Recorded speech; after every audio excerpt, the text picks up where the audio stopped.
Hey everybody, what is going on? It's War Machine 800 here back with a new Red Chaos update. Major update posted as of today, December 6th. There are numerous changes here, so we'll just get right into it here and go over the biggest news here first. New feature, Engineer Building Capture. The engineer can now capture enemy buildings. Once captured, the building becomes yours and you gain access to all of its functionalities. Now this is something any RTS player knows we've been waiting for ever since the game came out, ever since it was announced. This is probably the classic like trolling your opponent strategy. This is probably something every RTS player has done, has liked to do, and has probably had done to them at some point.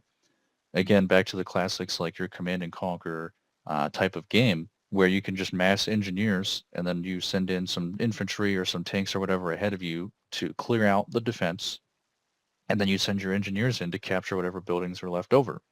This gives you easy access to multiple factions during the game. You can start building your opposing faction's troops, your opposing faction's buildings.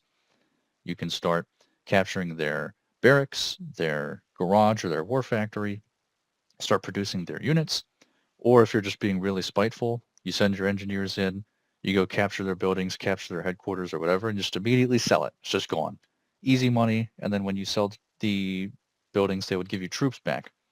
So super excited for that. We're going to look at some gameplay here after going over the update notes of the engineers in operation. And it's just as satisfying as I'm making it sound here. We'll get to that here in a bit. Next piece of news, new map. Added a new 4-player map called the Airport. So after we do kind of some engineering around for a minute, we'll do some gameplay of the new map as well. I think it's a good map. I'll cover that more here in further segment down the line. Now they added some new unit voice lines. It looks like they added them for Rocket Puncher, Reptile, and Steel Breaker. Now, I like to see new unit lines. I like the update, but that means my old video for all unit voice lines for the Iron Hand is now officially outdated. So what are you going to do, right? Maybe I'll re-record it, maybe not. They only added maybe a couple lines for each unit, which you'll hear one of them here later when we get into the engineering, but that's fine. New voice lines are good. I'm not going to complain too much about having an old video now. So it says the units will now react more when they're selected, given movement orders, order to attack. That's good. That's a positive. I did notice when I was playing, occasionally you would have to select and click multiple times to get the units to kind of do what you wanted. Sometimes they would stand around and be stagnant, even if you gave them a fire order. So I'm glad they've made that update. Hopefully that does actually kind of fix the issue. As I was playing, it looked like it was a bit smoother. So I will say, I think that actually did help. Next up, we have mission adjustments. Mission 1 adjusted number of turrets being reduced, and they added some interactions. Now, to be honest, I've played through most of the tutorial missions.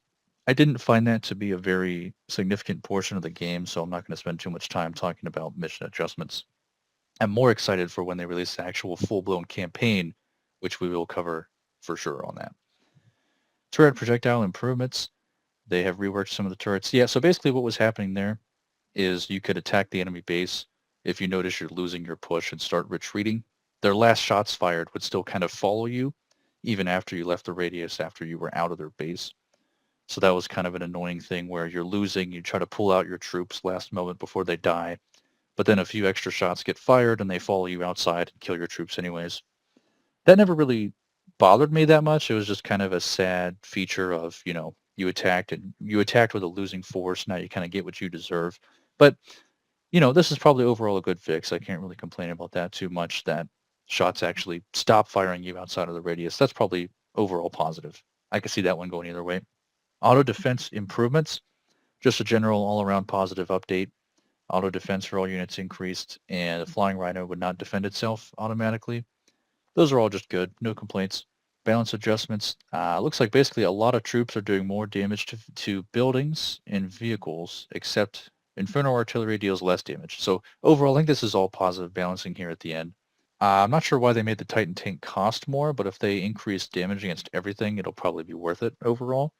Doing more damage is good because I noticed they started increasing the prices on some of these. So like in the previous update, the Nightmare Gunship went from 1,700 to 2,500. That was sort of sad, sort of a pain. But Titan tank costs more, damage against infantry vehicles, buildings significantly increase. So those are just things that we'll have to kind of play test over time and see what it looks like. But yeah, I'm overall really happy, really excited for this update. I think this is a step in a more positive direction. Game's headed in a good place. I think this is all going to look good. All that being said, we'll go ahead and jump into some gameplay here and take a look at some engineers in action. To start, I really just wanted to get into these engineers. So we're going to go ahead and get some rocket punchers ready. Send a few rifle guys with him. And then I want to get some engineers out. I will rip them to 100 pieces. Their blood will color the earth red. They call our loyalty tyranny. I think that was a new line right there. We will force you to obey. Beginning the task. Yes, crystal clear. Unit lost. No mercy for traitors. Engineer reporting in. See if I can at least get one engineer in to see how this works, you know? On my way. There we go. So now we control their headquarters. So we now have access to all of the enemy buildings. Constructing. Oh no! He's going to try to take it back. Oh, he's not going to try to take it back. Constructing. But yeah, I'm excited for this feature. Construction complete. See if I can get away with refining this guy's base. Destroy them. I will shred every enemy to pieces. And then he's got stuff over here, so I'm going to go send some more engineers that way. After capturing their headquarters and getting a refinery down, we're basically playing the other army now. So we're going to go ahead and capture this. And then we're going to send another one to capture this. I am the steel breaker. Give me a second. Actually grants me more units. Our base is under attack. There we go. Now we should actually be able to capture this. Now we can send another one over here. Waiting for orders. Just for you. Did you know the oil derrick comes from a gallows invention? Freedom is all we have. Look at that, right in front of it. Guess that concludes the game. You just capture all the enemy's buildings and then you win.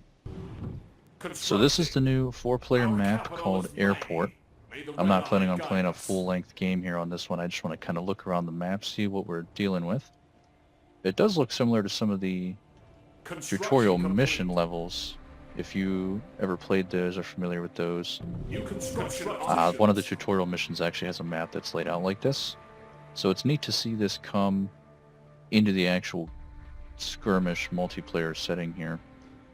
So I'll make a couple buildings and take a quick kind of look around. It looks like each of the sides of the map are going to have 2 of these engineer oil derricks, and then each base has 2 refineries as usual.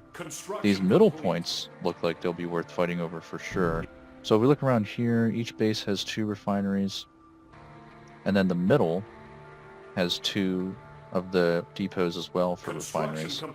So I can see a lot of combat they're trying to set up to happen here in the middle.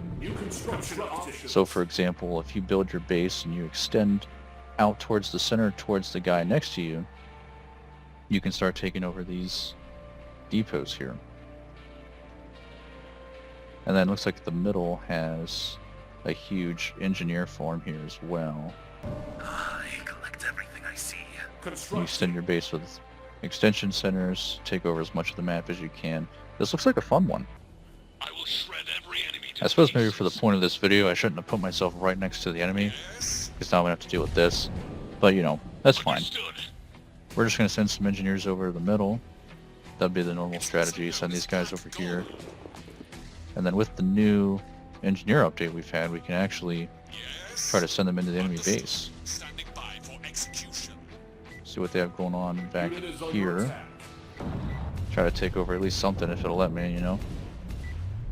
Unit lost. Ah, I was really close though. I can't wait to destroy them. Yes. unit is under attack. No mercy for Try to take over this guy's barracks. Understood. Our base is under Yeah, attack. there you go. For the higher power. And from there, you can send in more engineers. Ears. But yeah, overall, this is a fun update. This is a good map. Unit is under I'm not going to play through the whole thing right now, but each base has 2 refineries, and then each base between the 2 has a section for 2 refineries as well. I don't know why I keep calling them refineries, they're oil depots, but 2 sections Our for base is depots, under attack. and then the 4 derricks you have in the middle.